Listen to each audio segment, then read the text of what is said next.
1945년 3월 9일 밤 10시 37분, 커티스 에머슨 르메이 소장은 괌 노스필드의 부서진 산호 활주로에 서 있었습니다. 그는 첫 번째, B-29 슈퍼포트리스가 밤하늘로 육중하게 날아오르는 것을 지켜보았습니다. 그는 38살이었습니다. 그는 제21 폭격사령부의 사령관이었습니다. 또한 그는 매뉴얼의 모든 교리를 위반하는 폭격 전략의 설계자였습니다. 그의 뒤에는 324대의 B-29 폭격기가 50초 간격으로 기다리고 있었습니다. 각 폭격기는 방어용 총을 제거했습니다. 각 폭격기는 고성능 폭탄 대신 7톤의 네이팜 소위탄을 실었습니다. 목표는 도쿄였습니다. 북쪽으로 1500마일 떨어진 거리였습니다. 르메이에게는 B-29 프로그램이 효과가 있음을 증명할 96시간이 있었습니다. 그렇지 않으면 그는 해고될 것이었습니다. 표준 교리는 고고도 정밀 폭격을 지시했습니다. 하지만 그는 적어도 소위탄 폭격을 명령했습니다. 계산은 잔인할 정도로 냉혹했습니다. B-29 프로그램에는 37억 달러가 들었습니다. 이는 원자폭탄 개발 비용보다 많은 금액이었습니다. 헵 아널드 장군은 결과를 필요로 했습니다. 아널드는 이미 4번의 심장 마비를 겪었습니다. 엄청난 압력이 그를 죽음으로 몰고 가고 있었습니다. 르메이가 오늘 밤 실패한다면 내일 다른 누군가가 그의 자리를 차지할 것이었습니다. 하지만 르메이는 철저히 준비했습니다. 지난 3달 동안 B-29 폭격대의 공습은 아무것도 이루지 못했습니다. 3만 피트 고도에서 시속 250마일의 제트. 기류가 폭탄을 태평양으로 날려버렸습니다. 일본 전투기들은 그 고도에 도달할 수 없었지만 폭탄 또한 목표물을 맞출 수 없었습니다. 미국 납세자들은 물고기만 죽이는 폭격기에 수십억 달러를 썼습니다. 도쿄는 앞으로 닥쳐올 파괴와 같은 것을 결코 본 적이 없었습니다. 도쿄에는 430만 명이 살고 있었습니다. 지구상에서 가장 높은 인구 밀도를 자랑하는 도시였습니다. 건물들의 98%가 나무와 종이로 만들어져 있었습니다. 오직 18개의 콘크리트 방공호만이 총 9만 명을 수용할 수 있었습니다. 이미 200만 명이 대피했습니다. 남아있는 230만 명은 네이팜이 종이 도시에 어떤 짓을 하는지 곧 알게 될 것이었습니다. 만약 여러분이 르메이가 어떻게 도쿄를 히로시마보다 더 많은 사람들을 죽인 불바다로 만들었는지 보고 싶다면 지금 바로 좋아요 버튼을 눌러주세요. 이는 유튜브가 이 이야기를 들어야 할 더 많은 사람들에게 보여주도록 알려줄 것입니다. 1944년 11월 24일 첫 번째 도쿄 B-29 공습이 시작되었습니다. 111대의 슈퍼포트리스가 출격했습니다. 목표는 나카지마 항공기 엔진 공장이었습니다. 폭격기들은 32,000 피트 고도에서 편대 비행을 했습니다. 결과는 24대의 폭격기만이 목표물을 명중했습니다. 피해는 미미했습니다. 한 개의 공장 건물만이 파괴되었습니다. 제트 기류로 인해 정확한 폭격은 불가능했습니다. 12월 공습도 마찬가지였습니다. 1월 공습도 같은 결과를 가져왔습니다. 1945년 2월까지 제21 폭격사령부는 수십 번의 임무를 수행했습니다. 수천 톤의 고성능 폭탄을 투하했습니다. 하지만 목표 공장의 5% 정도만을 파괴했습니다. 27대의 B-29 폭격기를 잃었습니다. 한 대당 1,300만 달러 이상의 비용이 들었습니다. 이 계산은 맞지 않았습니다. 각 B-29 폭격기 한 대를 만드는데 알루미늄 13톤, 구리 반톤, 60만 개의 리벳, 그리고 9.5마일의 전선이 필요했습니다. 각 비행기에는 74명의 지상 근무자가 필요했습니다. 항공기 자체에도 문제가 많았습니다. 이륙 중 엔진 화재가 발생했습니다. 마그네슘 엔진 부품이 문제였습니다. 소화 시스템은 87%의 경우 작동하지 않았습니다. 르메이는 B-29에 스미스소니언 곤충학 부서만큼이나 많은 벌레가 있었다고 말했습니다. 하지만 진짜 문제는 교리였습니다. 미국의 폭격 전략은 유럽에서는 효과적이었습니다. 유럽의 건물들은 돌로 만들어졌습니다. 공장들은 콘크리트로 지어졌습니다. 500파운드와 1000파운드 고성능 폭탄은 독일 도시들을 파괴했습니다. 하지만 같은 교리가 일본에서는 실패했습니다. 일본 공장들은 달랐습니다. 작은 작업장이 많았습니다. 간의 수공업이 발달했습니다. 수천 개의 작은 시설들이 주거 지역에 퍼져 있었습니다. 볼 수 없는 것은 파괴할 수 없었습니다. 제트 기류 때문에 목표물을 맞출 수 없었습니다. 헤이우드 헨젤 장군은 르메이 이전에 제21 폭격 사령부를 지휘했습니다. 헨젤은 정밀 폭격을 믿었습니다. 주간 공습과 고고도 비행을 선호했습니다.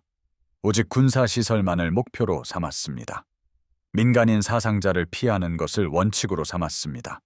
그것은 숭고한 원칙들이었습니다. 하지만 44일 동안 9번의 임무를 수행한 후에도 헨젤의 공습은 아무것도 이루지 못했습니다. 아널드는 1945년 1월에 그를 해고했습니다. 르메이가 지휘권을 이어받았습니다. 그는 헨젤처럼 세련되거나 사교적인 면모가 없었습니다. 그는 대학 학비를 벌기 위해 콜럼버스 제철소에서 야간 근무를 했습니다. 전쟁 초기에 벨마비를 알았습니다. 그는 얼굴 마비를 시가로 가렸습니다. 그의 부하들은 그를 철 엉덩이라고 불렀습니다. 하지만 르메이는 한 가지를 이해하고 있었습니다. 이 작전이 실패하면 수천 명의 미 해병대원들이 일본 침공 중 죽을 것이라는 사실이었습니다.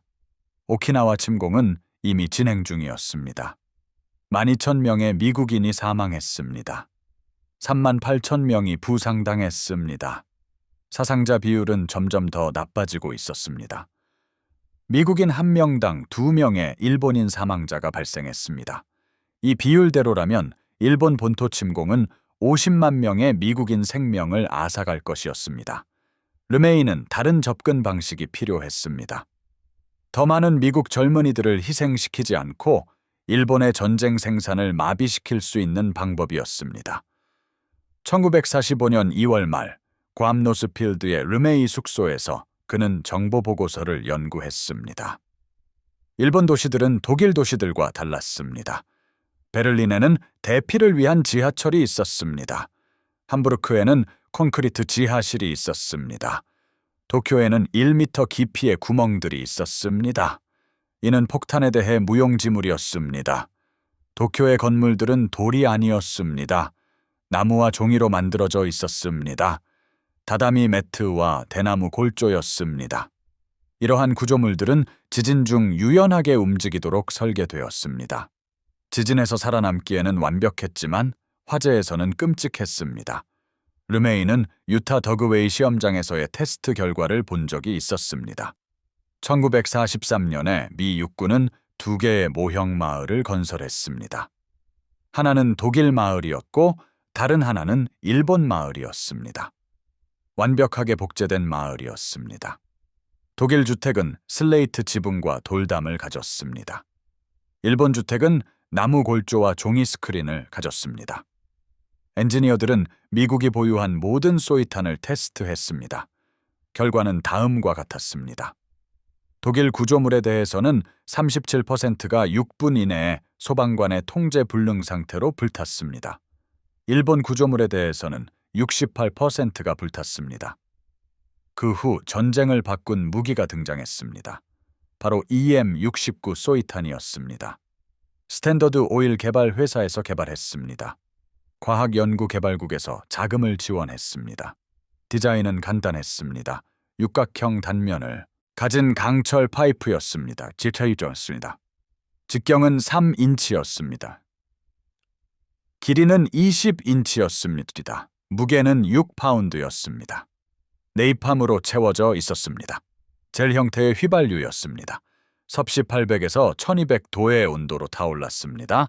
EM-69는 다음과 같이 작동했습니다. 이 46유도 집속탄에서 38개씩 묶여 떨어졌습니다. 집속탄은 2000피트 고도에서 열렸습니다. 각 소위탄에는 1000조각으로 된 꼬리가 달려 있었습니다. 이것은 안정적인 하강을 도와 탄두가 아래를 향하게 했습니다. 충격 후 3에서 5초의 지연이 있었습니다. 그리고 작은 폭발성 전하가 터졌습니다. 불타는 네이팜이 100피트까지 뿜어져 나갔습니다. 나무에 맞으면 나무는 불이 붙었습니다. 사람에게 맞으면 비명을 지르며 죽었습니다. 정보 보고서에는 도쿄의 시타마치 지역이 언급되었습니다. 노동자 계층의 거주지였습니다. 동부 저지대였습니다. 4제곱마일에 110만 명이 살고 있었습니다. 지구상에서 가장 인구 밀도가 높은 도시 지역이었습니다. 군사적 가치는 전혀 없었습니다. 하지만 수천 개의 작은 작업장이 있었습니다. 가족들이 식탁에서 항공기 부품을 조립하고 있었습니다. 뒷방에는 기계 공장이 있었습니다. 작업장들을 파괴하면 전쟁 산업을 마비시킬 수 있었습니다. 노동자들을 죽이면 생산을 끝낼 수 있었습니다. 르메이는 결정을 내렸습니다. 1945년 2월 25일 첫 번째 소이탄 시험이 있었습니다. 231대의 B-29 폭격기가 출격했습니다. 고고도 주간 공습이었습니다. 172대가 도쿄에 도착했습니다. 폭격기들은 눈 덮인 도시에 소이탄을 투하했습니다. 28,000채의 건물이 파괴되었습니다. 지금까지 가장 성공적인 공습이었습니다. 이 개념이 효과가 있음을 증명했습니다. 하지만 르메이는 더 많은 것을 원했습니다. 훨씬 더 많은 것을 원했습니다. 그는 참모진을 소집했습니다. 새로운 계획을 제시했습니다. 야간 공습이었습니다. 적어도 비행이었습니다. 5,000에서 9,000피트 고도였습니다. 꼬리포탑을 제외한 방어용 총들을 제거했습니다. 폭격기를 가볍게 만들었습니다. 더 많은 네이팜을 실었습니다. 편대 비행 대신 단일 대형으로 진입했습니다. 50초마다 한 대의 폭격기가 지나갔습니다. 압도적인 숫자로 일본의 대공 방어를 무력화시키려는 것이었습니다. 그의 장교들은 그가 미쳤다고 생각했습니다. 한 장교는 그 고도에서는 대공포가 폭격기들을 파괴할 것이라고 우려를 표했습니다. 르메이는 입에서 시가를 꺼냈습니다. 일본의 대공 방어는 밤에 우리를 추적할 수 없습니다. 그들의 레이더는 원시적입니다. 그들의 야간 전투기는 비효율적입니다. 고고도에서 비행하는 것보다 저고도에서 진입하는 것이 비행기 손실이 더 적을 것이라고 그는 말했습니다. 다른 장교는 승무원들이 겁에 질릴 것이라고 질문했습니다. 르메이는 어깨를 으쓱하며 이미 그들이 두려워하고 있다고 답했습니다. 그는 적어도 이 방법으로는 승무원들이 결과를 볼 수 있을 것이라고 덧붙였습니다. 그 계획은 모든 원칙을 위반했습니다. 폭격기 교리는 높은 고도에서 비행하라고 했습니다. 르메이는 낮은 고도를 명령했습니다. 교리는 상호 방어를 위해 편대 비행을 하라고 했습니다. 르메이는 단일 대형을 명령했습니다. 교리는 정밀 목표 폭격을 지시했습니다. 르메이는 지역 폭격을 명령했습니다. 하지만 르메이는 전임자들이 몰랐던 한 가지 사실을 알고 있었습니다. B-29 프로그램은 그 가치를 증명하지 못하면 곧 취소될 것이라는 점이었습니다. 이것은 그의 마지막 기회였습니다. 그는 허락을 구하지 않았습니다. 3월 8일에 제20 폭격 사령부 본부에 통보했습니다. 아널드와 그의 참모장 로리스 노스테드가 자리에 없을 날을 택했습니다. 만약 공습이 실패한다면 르메이는 아널드를 비난으로부터 보호하고 싶었습니다. 만약 성공한다면 르메이가 공을 차지할 것이었습니다. 그가 도쿄 상공에서 불덩이 속에 죽더라도 최소한 그는 최선을 다하며 죽는 것이었습니다. 1945년 3월 8일 르메이는 명령을 내렸습니다. 목표는 제2구역이었습니다. 도쿄 북동부의 직사각형 지역이었습니다. 4마일 곱하기 3마일 면적의 지역이었습니다. 아사쿠사, 혼조, 후카가와 구역이었습니다. 시타마치 지역이었습니다. 110만 명의 사람들이 살고 있었습니다. 대부분은 대피하지 않았습니다. 떠날 여유가 없었습니다. 천황이 그들을 보호해 줄 것이라고 믿었습니다. 미국 정보기관은 전략정보국에서 제작한 지도를 가지고 있었습니다. 전략정보국 분석가들은 일본 보험회사의 데이터를 사용하여 도쿄의 각 구역을 화재 취약성에 따라 순위를 매겼습니다. 그들은 건물 밀도를 계산했습니다. 건축 자재를 평가했습니다. 어떤 동네가 가장 빨리 불탈 것인지 결정했습니다. 제2구역이 목록의 맨 위에 있었습니다.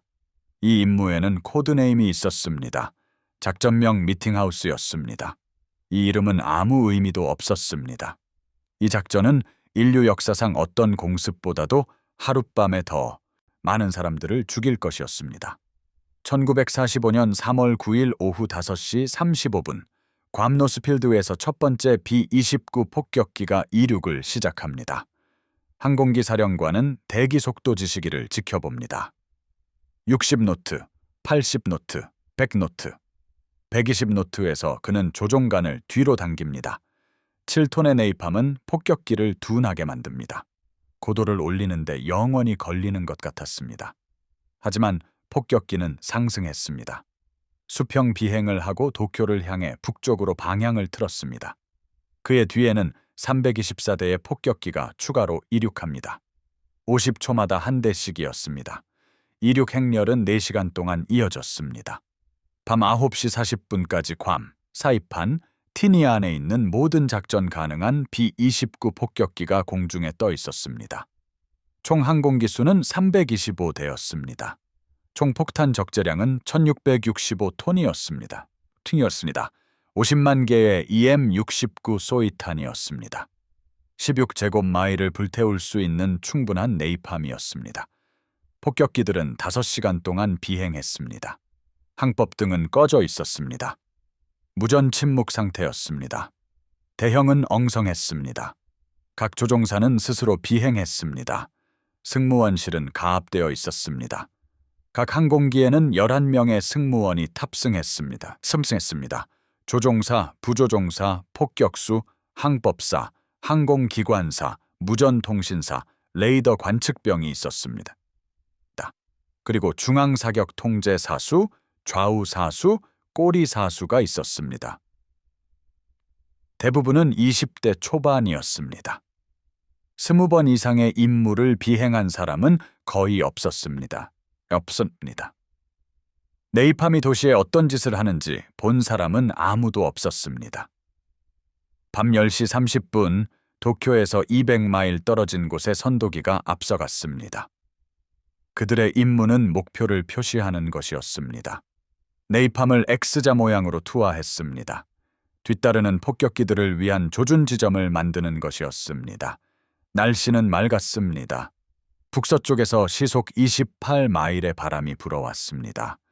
화재 폭풍을 위한 완벽한 조건이었습니다.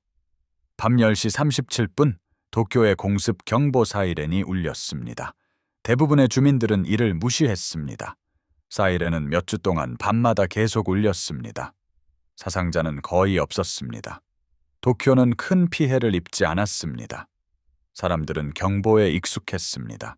많은 사람들이 집에 머물렀습니다. 일부는 대피소로 갔습니다. 대부분은 경보가 지나가기를 기다렸습니다. 폭격기들은 항상 높은 고도에서 비행했습니다. 몇 개의 폭탄을 투하하고 떠났습니다. 이것이 표준 절차였습니다. 하지만 오늘 밤은 달랐습니다. 밤 11시 15분, 첫 번째 선도기가 네이팜을 투하합니다. 목표는 시타마치 지역의 주요 도로 교차로였습니다. 소이탄은 불을 붙였습니다. 불길이 50피트 높이로 치솟았습니다. 40마일 떨어진 곳에서도 보일 만큼 밝았습니다.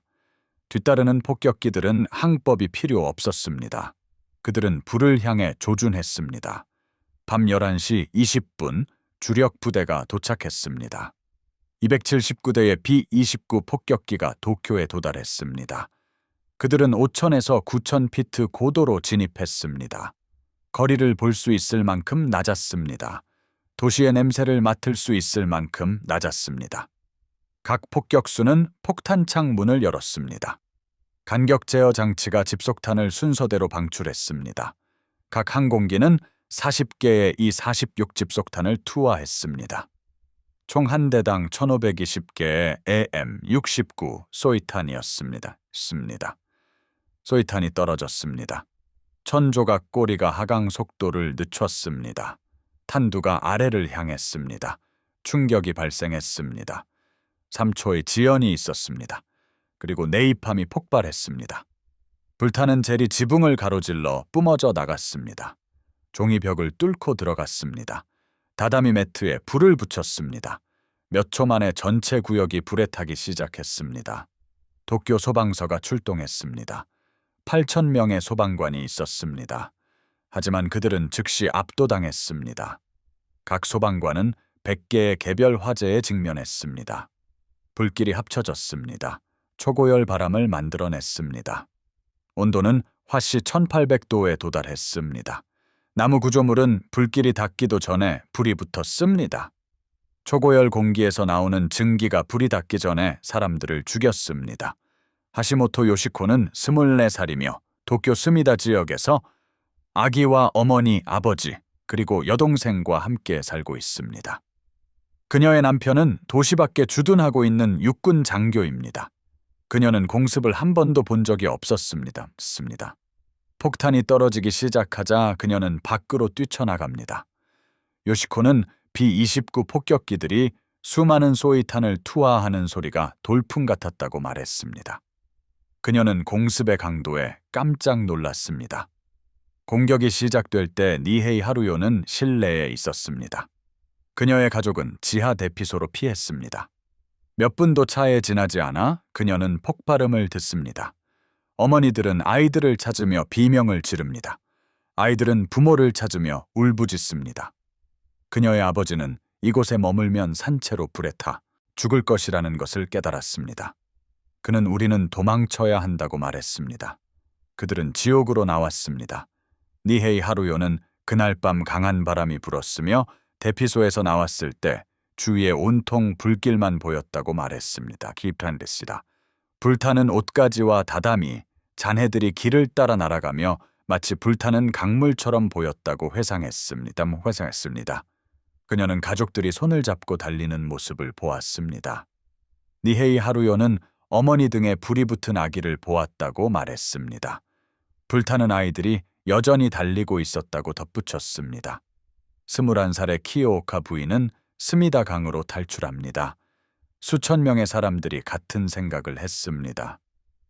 강은 안전한 곳이었습니다.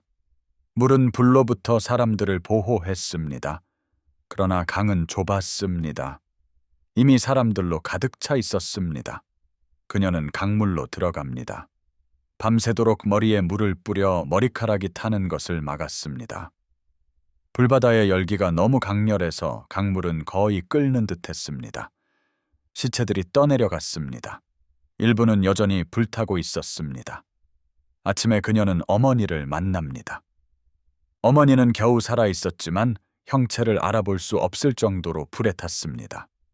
그녀의 어머니는 몇 시간 후에 세상을 떠났습니다. 1,000명의 사람들이 공공 수영장에 몸을 구겨 넣었습니다. 그들은 물이 자신들을 구할 것이라고 믿었습니다. 그러나 열기는 너무나 강렬했습니다. 물 한 방울까지 모두 증발했습니다. 1,000명 모두 사망했습니다. 그들은 산채로 불에 타 죽었습니다. 다른 사람들은 방공호로 달려갔습니다. 방공호는 1m 깊이였습니다. 나무 덮개가 있는 구멍 형태였습니다. 화염은 과열된 바람을 만들어냈습니다. 일산화탄소가 방공호 안으로 쏟아져 들어왔습니다. 가족들은 서로 바싹 달라붙었습니다. 부모들은 아이들을 꼭 껴안았습니다. 몇 분 안에 있던 모든 사람들이 질식했습니다. 화상은 없었습니다. 그들은 그저 숨을 멈췄을 뿐입니다. 다음 날 아침 구조대원들이 방공호를 열었을 때 그들은 완벽하게 보존된 시신들을 발견했습니다. 눈은 감겨 있었고 얼굴은 평화로웠습니다. 보이지 않는 가스 때문에 사망한 것이었습니다. 불바다는 자체적으로 날씨를 만들어냈습니다. 바람은 시간당 70마일에 달했습니다. 공기 중에서 산소를 빨아들였습니다. 거리를 달리던 사람들은 갑자기 쓰러졌습니다. 심장은 멈추고 폐는 비어버렸습니다. 그들은 땅에 닿기도 전에 사망했습니다. 다른 사람들은 달리던 도중에 불이 붙었습니다. 불붙은 채로 계속 달렸습니다. 연기 속을 질주하는 인간 횃불이 되었습니다. 15살의 마스모토 요시오는 3마일 떨어진 곳에서 이 광경을 지켜보았습니다. 그는 주오 지역의 집을 떠나 동쪽을 바라보았다고 말했습니다. 스미다 지역과 고토 지역 전체가 붉은색에 휩싸여 있었다고 덧붙였습니다. 다음 날 아침 그의 속눈썹은 모두 타버렸습니다. 그는 눈을 뜰 수 없었습니다. 23시 50분 토마스 파워 준장은 자신의 B-29 지휘기를 타고 도쿄 상공을 선회합니다. 그는 르메이 장군의 부하였습니다. 그의 임무는 관찰하고 보고하는 것이었습니다. 그는 지도를 가지고 있었습니다. 붉은 연필로 불길을 표시했습니다. 20분 후 지도 전체가 붉은색으로 변했습니다. 파워 준장은 자신의 아래 지역이 문자 그대로 불바다였다라고 말했습니다. 그는 그것이 지상에서 가장 위대한 광경이었다라고 덧붙였습니다.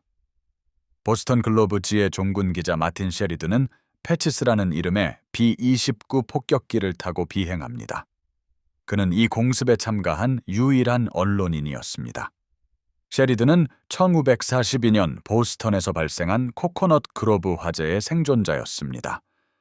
그 화재로 그의 아내와 492명의 다른 사람들이 사망했습니다.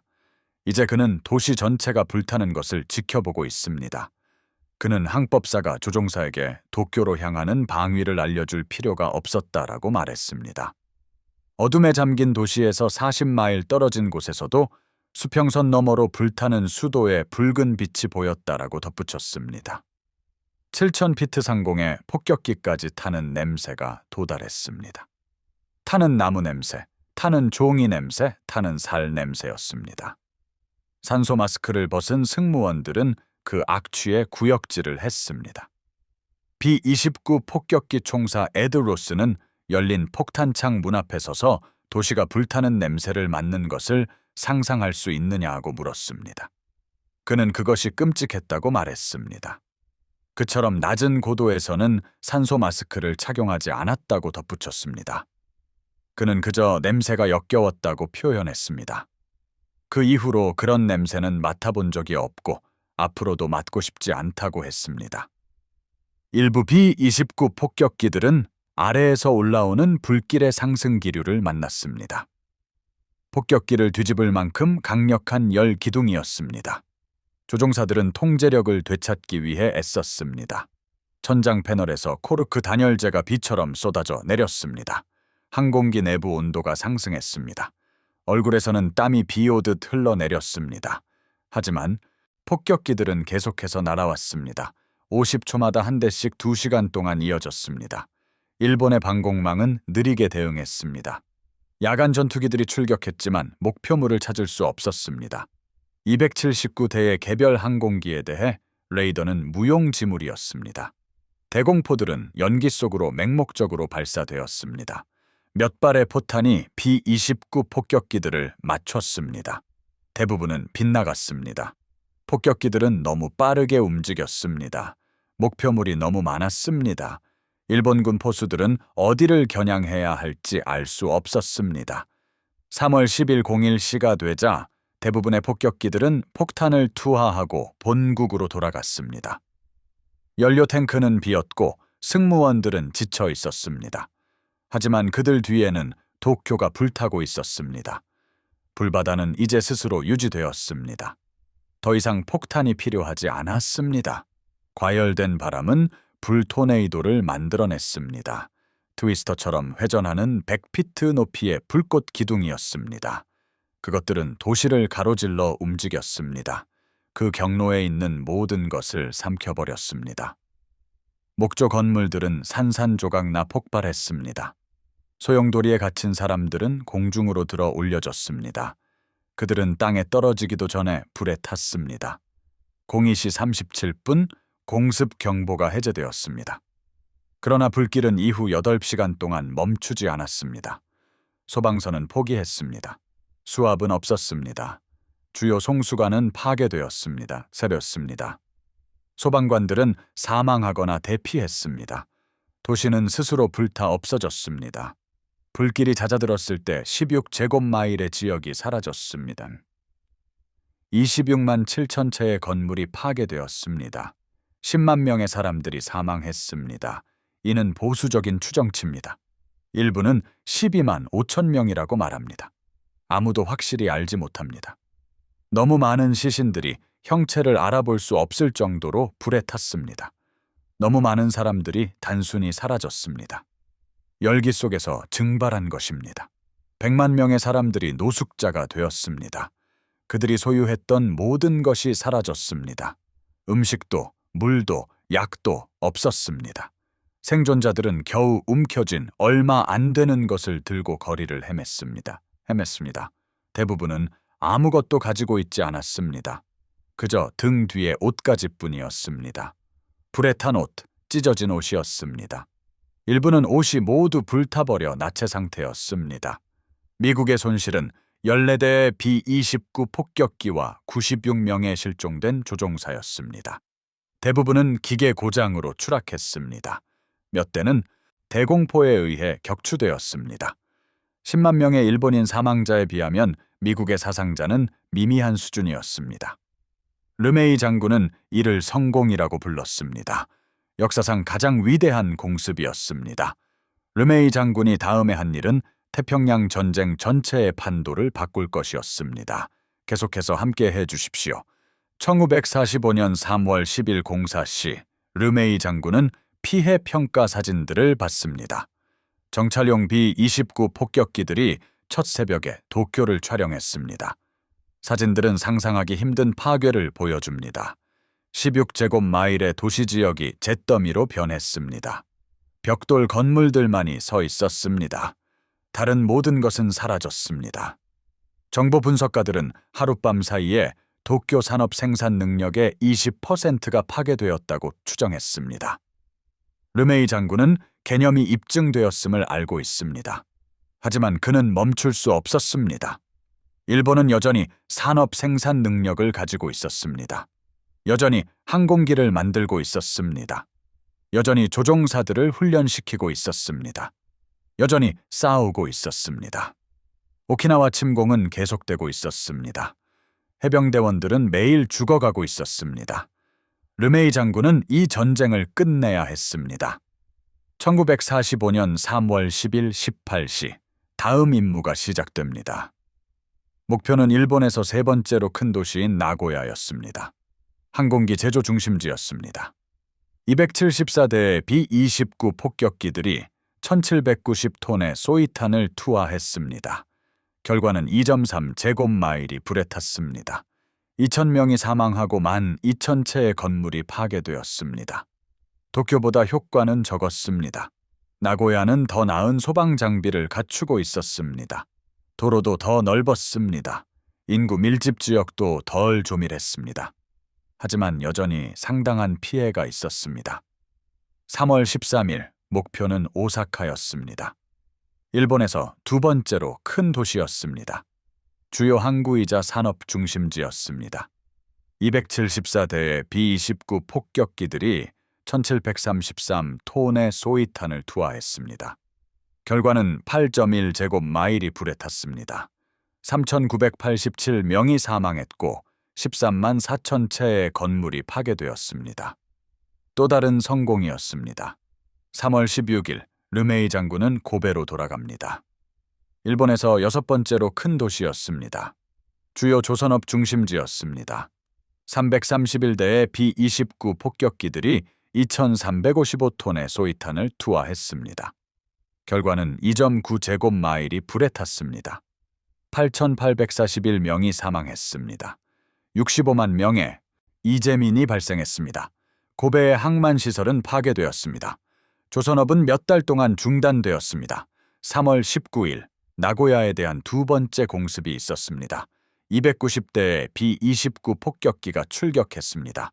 결과로 3제곱마일이 추가로 불에 탔습니다. 3월 20일경 르메이 장군은 열흘 만에 일본 6개의 주요 도시 대부분을 불태웠습니다. 미국 분석가들은 결과를 연구했습니다. 산업 생산량은 감소하고 있었습니다. 항공기 생산량은 정점 대비 83% 감소했습니다. 상선 운항량은 절반으로 줄었습니다. 철강 생산량도 감소했습니다. 노동자들이 사망하거나 대피했기 때문에 원자재가 공장에 도달할 수 없었습니다. 공급망은 붕괴되었습니다. 그러나 전략적 영향은 더 깊었습니다. 일본군은 대응해야 했습니다. 본토 방어를 위해 최전선에서 전투기 부대들을 불러들였습니다. 오키나와에서 도쿄로 대공포를 전용했습니다. 공격 작전에 투입되던 병력들을 민방위 임무로 재배치했습니다. 히로히토 천황은 황궁에서 지하 벙커로 거처를 옮겼습니다. 정부 관리들은 교외로 대피했습니다. 군사 지휘소들도 이전했습니다. 학령기 아동들은 시골로 보내졌습니다. 도시들은 텅 비어가고 있었습니다. 4월경 500만 명의 일본인들이 도시 지역을 대피했습니다. 전쟁 생산의 필수적인 노동자들도 그들 중 일부였습니다. 르메이 장군은 4월에 소이탄 폭격 작전을 일시 중단합니다. 그의 폭격기들은 정비가 필요했습니다.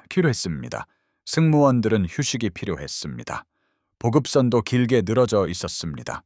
그러나 그는 목표를 달성했습니다. B-29 폭격기가 효과적임을 입증했습니다. 소이탄 폭격이 일본을 황폐화시킨다는 것을 입증했습니다. 아놀드 장군은 만족했습니다. 더 이상 르메이 장군을 해고한다는 이야기는 없었습니다. B-29 프로그램에 대한 질문도 더 이상 없었습니다. 그러나 작전은 끝나지 않았습니다. 5월에는 새로운 공습이 이어졌습니다. 요코하마와 도쿄, 나고야, 고베가 다시 공격받았습니다. 6월에는 중간 규모 도시들이 목표가 되었습니다. 더 작은 목표물이었고 방어도 덜했습니다. 7월에는 작전이 소도시들로 확대되었습니다. 일부는 인구가 5만 명 미만이었습니다. 르메이 장군은 주민들에게 경고 전단을 살포했습니다. 폭격 예정 도시들을 나열했습니다. 민간인들에게 대피하라고 알렸습니다. 일부는 대피했습니다. 많은 사람들은 그럴 수 없었습니다. 갈 곳이 없었습니다. 교통수단도 없었습니다. 돈도 없었습니다. 그들은 그 자리에 머물렀고 사망했습니다. 일본 정부는 미국 전단을 보관하는 민간인들에게 가혹한 처벌을 내렸습니다. 징역형과 재산 몰수가 그 예시였습니다. 그러나 전단들은 그 목적을 달성했습니다. 공황을 조성하고 사기를 저하시켰습니다. 일본이 승리하고 있다는 정부의 주장에 대해 민간인들이 의문을 제기하게 만들었습니다. 사람들은 자신들의 도시가 불타는 것을 보았습니다. 이웃들이 죽어가는 것을 보았습니다. 더 많은 파괴를 약속하는 미국 전단을 읽었습니다. 승리에 대한 믿음은 무너졌습니다. 1945년 7월 20일 폭격기 사령부는 15만 톤의 폭탄을 투하했습니다. 이는 이전 모든 달을 합친 것보다 더 많은 톤수였습니다. 50만 명 이상이 사망했습니다. 1,300만 명의 이재민이 발생했습니다. 67개 도시가 공격받았습니다. 178제곱마일이 불에 탔습니다. 이는 주요 도시 산업지역의 40에서 50%에 해당했습니다.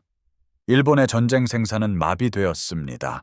항공기 공장은 파괴되었습니다. 조선소는 문을 닫았습니다. 제철소는 폐쇄되었습니다. 정유 공장은 불탔습니다. 운송망은 단절되었습니다.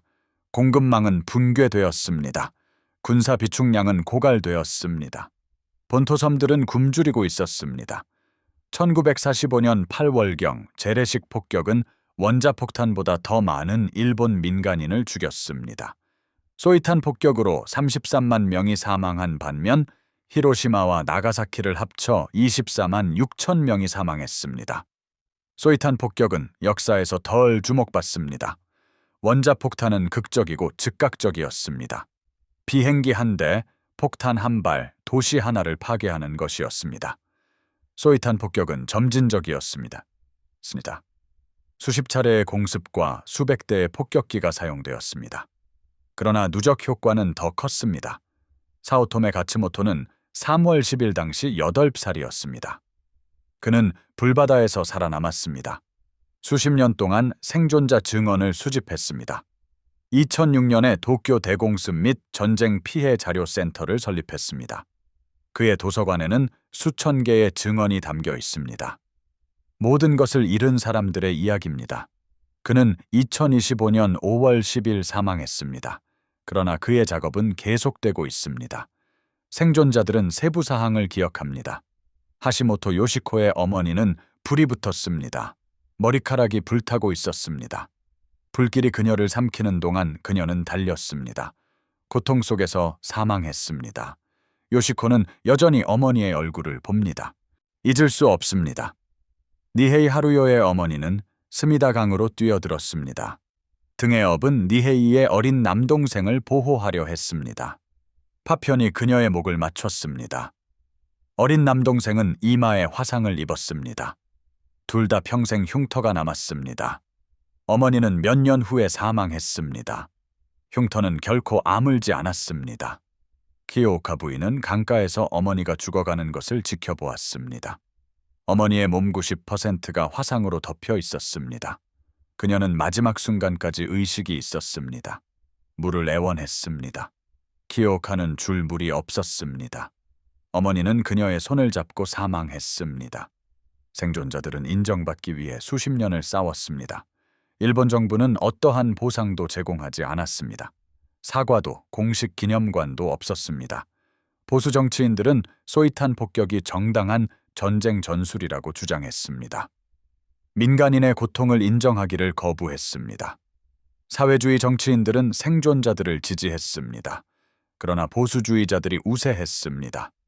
생존자들은 스스로 조직했습니다. 이웃그룹과 지역 기념관, 소규모 행사, 풀뿌리 운동을 만들었습니다. 국가의 지원은 없었습니다. 공격 당시 10대였던 시바타 게이마는 일본이 아무것도 하지 않았다라고 말합니다. 스키야마 히로미스도 역시 아무것도 하지 않았다고 덧붙입니다. 그들의 말이 맞습니다. 독일과 비교해 보십시오. 독일은 드레스덴 소이탄 폭격을 인정했습니다. 공식 기념관을 세웠습니다. 정부 보상도 이루어졌습니다. 학교에서 교육합니다. 일본은 이 모든 것을 가지고 있지 않습니다. 왜일까요? 소이탄 폭격을 인정하면 질문이 생기기 때문입니다.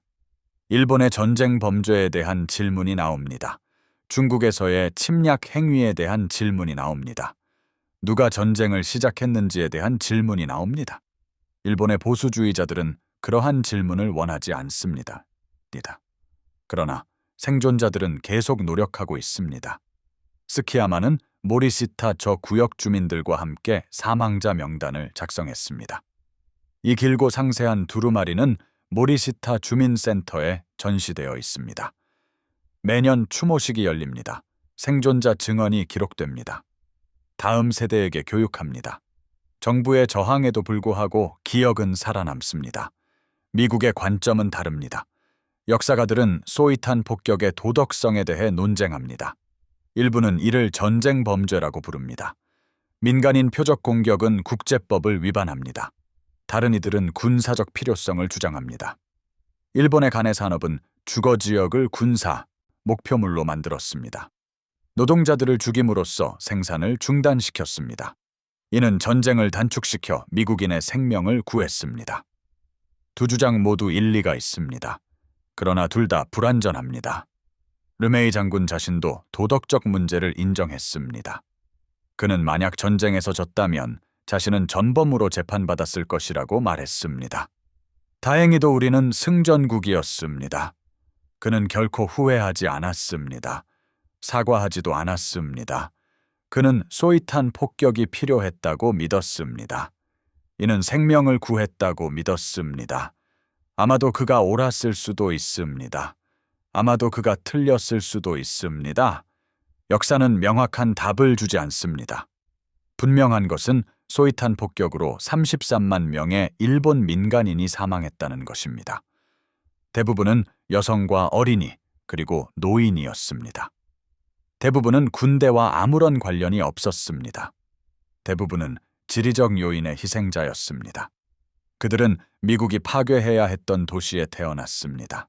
그들의 죽음은 전쟁을 더 빨리 끝냈습니다. 동시에 33만 명의 생명도 지워버렸습니다. 두 가지 사실 모두 진실입니다. 두 가지 사실 모두 중요합니다. 소이탄 폭격 작전은 단순한 파괴 이상의 목표를 달성했습니다. 일본 군 지도자들은 자신들의 도시가 불타는 것을 보았습니다. 산업 생산 능력이 무너지는 것을 보았습니다.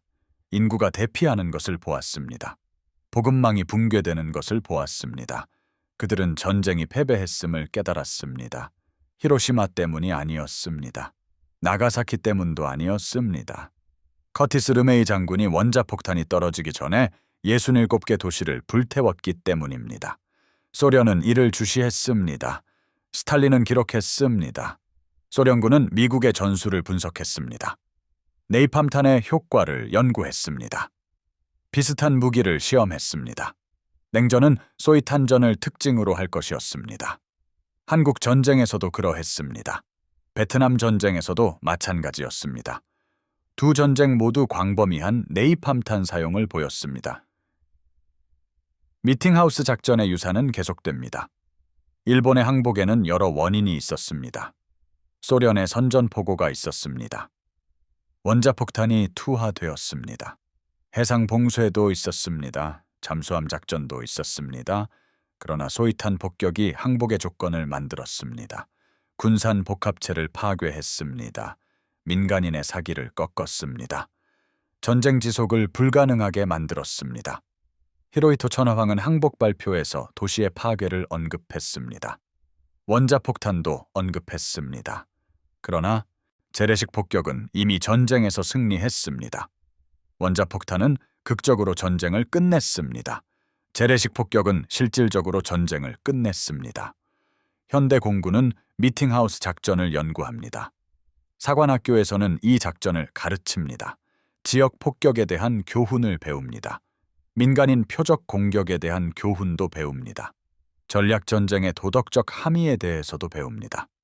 베트남 전쟁 이후 미국의 군사 독트린은 바뀌었습니다. 정밀 유도 탄약이 융단 폭격을 대체했습니다. 레이저 유도 폭탄이 네이팜탄을 대체했습니다. 민간인 사상자는 용납할 수 없게 되었습니다. 그러나 1945년은 다른 시대였습니다. 다른 전쟁이었습니다. 다른 윤리 기준이 있었습니다. B-29 폭격기 프로그램은 전쟁 후에도 계속되었습니다. 한국 전쟁에서는 광범위한 B-29 폭격이 있었습니다. 북한 도시들이 파괴되었습니다. 르메이 장군이 일본에 사용했던 것과 동일한 전술이었습니다. 동일한 결과였습니다. 동일한 도덕적 질문이 제기되었습니다. 그 후 정밀 무기가 등장했습니다. B-52 폭격기가 B-29 폭격기를 대체했습니다. 스마트 폭탄이 재래식 폭탄을 대체했습니다. 소위탄 폭격은 구식이 되었습니다. 그러나 기억은 남아 있습니다. 일본은 재건되었습니다. 오늘날 도쿄는 1,400만 명의 인구를 가진 거대 도시입니다. 목조주택이 서 있던 곳에는 고층 빌딩이 솟아 있습니다. 종이가 불탔던 곳에는 콘크리트 건물이 있습니다. 1945년 3월 10일에 눈에 띄는 흔적은 없습니다. 그러나 생존자들은 기억합니다. 그들의 자녀들도 기억합니다. 그들의 손주들도 기억합니다. 정부의 침묵에도 불구하고 기억은 지속됩니다. 르메이 장군은 전쟁에서 살아남았습니다. 그는 소장으로 진급했습니다. 미국 수훈 훈장을 받았습니다. 프랑스 레지옹 도네르 훈장도 받았습니다. 일본 정부는 심지어 그에게 우길 대수장 1등 공로 훈장을 수여했습니다. 아이러니합니다. 일본이 자신들의 도시를 불태운 사람을 기린 것입니다. 그러나 전후 관계는 용서를 필요로 했습니다. 르메이 장군은 전략공군사령부의 사령관으로 임명되었습니다. 그는 핵 억지력을 감독했습니다. 미국의 폭격기 함대를 구축했습니다. 냉전 기간 내내 대비 태세를 유지했습니다. 그는 한국 전쟁에서 핵무기 사용을 주장했습니다. 그러나 상급자들은 거부했습니다. 너무 많은 유혈 사태를 우려했습니다. 너무 많은 민간인 사상자를 우려했습니다. 르메이 장군은 이를 위선적이라고 생각했습니다.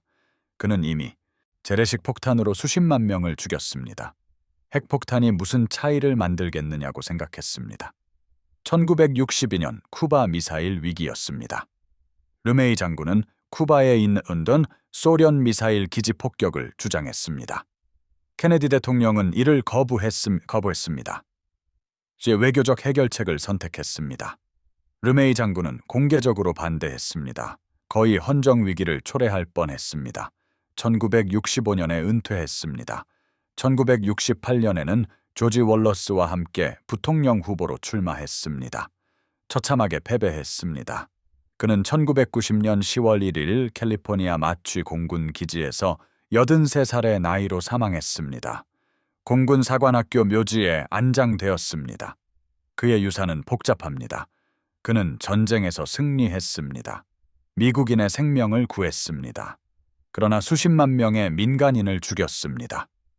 현대 군 장교들은 그의 작전을 연구합니다. 그의 전술을 배웁니다. 그의 도덕적 실패도 배웁니다. 전략적 폭격은 전쟁에서 승리하게 합니다. 그러나 엄청난 인명 비용이 따릅니다. 르메이 장군은 이를 이해했습니다. 이에 대해 결코 사과하지 않았습니다.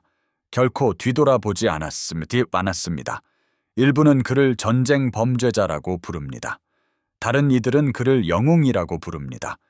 진실은 아마도 둘 다일 것입니다. 그는 자신이 필요하다고 믿는 일을 했습니다. 그의 사령관들이 명령한 일이었습니다. 그의 조국이 필요로 했던 일이었습니다. 그러나 필요성이 결과를 지우지는 않습니다. 33만 명의 사망자를 변명할 수는 없습니다. 완전히 정당화될 수도 없습니다. 오직 기억될 뿐입니다. 인정되어야 합니다. 교훈을 얻어야 합니다. 오늘날 도쿄 공습 및 전쟁 피해 자료 센터는 고토구에 있습니다. 시타마치 지역에 위치합니다. 이곳은 3월 10일에 파괴된 지역의 중심부입니다. 이 센터는 수천 개의 문서를 소장하고 있습니다. 생존자들의 증언도 있습니다. 사진도 있습니다. 유물도 있습니다. 폐허에서 수습된 개인 물품도 전시되어 있습니다.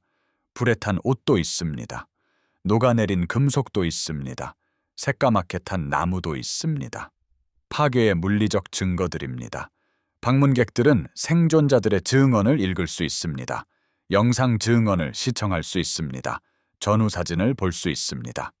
폭격 전 도쿄는 빽빽한 목조주택들로 가득했습니다.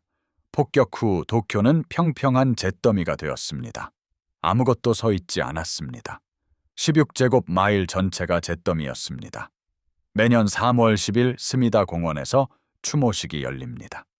생존자들이 참석합니다. 희생자 가족들도 옵니다. 지역 주민들도 함께합니다. 참석자 수는 줄어들고 있습니다. 생존자들은 80대와 90대입니다. 곧 모두 사라질 것입니다. 직접적인 증언은 남지 않을 것입니다. 오직 기록만이 남을 것입니다. 오직 서면 기록만이 남을 것입니다. 오직 기억만이 남을 것입니다. 미국 박물관들도 이 작전을 기념합니다. 미국 공군 국립박물관에는 B-29 폭격기 유물이 전시되어 있습니다. 나가사키에 원자폭탄을 투하한 폭격기 복스카도 그곳에 보존되어 있습니다. 그러나 재래식 소위탄 폭격에 대한 언급은 거의 없습니다. 원자폭탄은 주목받습니다. 재래식 폭격은 잊혀졌습니다. 2대의 B-29 폭격기가 아직도 날고 있습니다. 기념 공군이 운용하는 PP호가 있습니다. 닥스 프렌즈가 운용하는 다코가 있습니다. 둘 다 에어쇼에 등장합니다. 사람들은 그 기술에 감탄합니다. 4개의 거대한 성형 엔진을 가지고 있습니다. 날개폭은 141피트에 달합니다. 가압 캐빈을 갖추었습니다. 원격 제어 기관총 포탑도 있습니다. 제2차 세계대전에서 가장 진보된 폭격기였습니다. 그러나 방문객들은 이 폭격기들이 했던 일에 대해 생각하지 않습니다.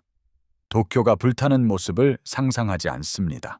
33만 명의 사망자를 헤아리지 않습니다. 그들은 웅장한 항공기를 봅니다. 대량 살상 무기로 보지 않습니다. 군사훈련은 계속됩니다. 조종사들은 소위탄 폭격 전술을 배웁니다. 그것을 사용하기 위함이 아닙니다. 그것을 이해하기 위함입니다. 전략 폭격이 무엇을 의미하는지 알기 위함입니다. 민간인 살해의 도덕적 무게를 깨닫기 위함입니다. 현대의 정밀 무기는 지역 폭격을 불필요하게 만듭니다. 위성 항법 장치, 유도 폭탄은 수미터 이내에 명중합니다. 레이저 유도 미사일은 주변에 피해 없이 건물을 파괴합니다. 민간인 사상자는 최소화됩니다. 그러나 최소화는 제거가 아닙니다. 모든 폭탄은 도덕적 무게를 가집니다. 모든 임무는 정당화를 요구합니다. 르메이 장군의 유산이 그것을 가르칩니다. 해군 항공병들은 미팅하우스 작전을 연구합니다. 항공모함 기반 폭격에 대해 배웁니다. 병참에 대해서도 배웁니다. 지휘 결정에 대해서도 배웁니다. 군사 목표와 임명 비용을 저울질하는 법에 대해 배웁니다. 교훈은 복잡합니다. 쉬운 답은 없습니다. 간단한 해결책도 없습니다. 오직 어려운 선택만이 있습니다. 르메이 장군은 자신의 선택을 했습니다. 역사는 그것이 옳았는지 판단합니다. 3월 10일에 사망한 96명의 미국 공군 병사들은 40개주 출신이었습니다. 아이오와에서 온 농부의 아들도 있었습니다. 미시간에서 온 공장 노동자도 있었습니다. 캘리포니아에서 온 대학생도 있었습니다. 그들은 전쟁에서 가장 위험한 폭격기로 가장 위험한 임무에 자원했습니다. B-29 폭격기 승무원의 사상률은 20%였습니다. 5명 중 1명은 결코 집으로 돌아오지 못했습니다. 그들은 불리한 확률을 알고 있었습니다. 그래도 그들은 비행했습니다. 오리건주 포틀랜드 출신의 21살의 로버트 모리슨 병장은 후방 사수였습니다. 그는 도쿄에서 돌아오던 중 B-29 폭격기가 추락하여 사망했습니다. 기계적 결함이 원인이었습니다. 엔진에 불이 붙었습니다. 승무원들은 태평양에 비상 착륙을 시도했습니다. 항공기는 충격으로 산산조각 났습니다. 생존자는 없었습니다. 텍사스주 오스틴 출신의 24살의 제임스 파커 중위는 조종사였습니다. 그는 도쿄 상공에서 격추되었습니다. 대공포탄이 연료 탱크를 명중했습니다. 폭격기는 공중에서 폭발했습니다. 승무원들은 탈출할 시간이 없었습니다. 모두 즉사했습니다. 캘리포니아 샌프란시스코 출신의 23살의 마이클 첸 병장은 항공기관사였습니다. 그는 태평양에 비상 착륙 후 생존했습니다. 구명 뗏목에서 3일을 보냈습니다. 노출로 인해 사망했습니다. 결코 발견되지 못했습니다. 바다에서 실종되었습니다. 그들의 가족들은 전보를 받았습니다. 유감스럽게도 알려드립니다라는 표준적인 군사 통지였습니다. 스타즈 앤 스트라이프스지는 사상자를 보도했습니다. 그러나 신문들은 성공에 초점을 맞추었습니다. 10만 명의 적군 사망자를 보도했습니다. 16제곱마일이 파괴되었습니다. 미국인 손실은 거의 언급되지 않았습니다. 96명의 공군 병사 사망은 용인할 수 있는 손실이었습니다. 전쟁에서 승리하려면 희생이 필요했습니다. 그러나 그 96명의 병사들에게는 가족이 있었습니다. 다시는 그들을 볼 수 없는 부모가 있었습니다. 형제를 잃은 형제자매가 있었습니다. 남자친구를 잃은 여자친구들이 있었습니다.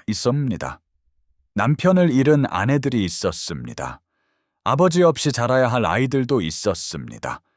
전쟁의 인명 비용은 사상자 수를 넘어섭니다. 그 여파는 밖으로 퍼져나갑니다.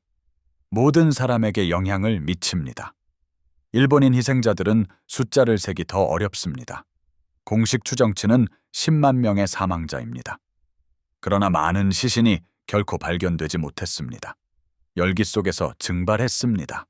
알아볼 수 없을 정도로 불탔습니다. 강으로 휩쓸려 내려갔습니다. 잔해 속에 묻혔습니다. 일부 가족은 온 세대를 잃었습니다. 할아버지 할머니가 돌아가셨습니다.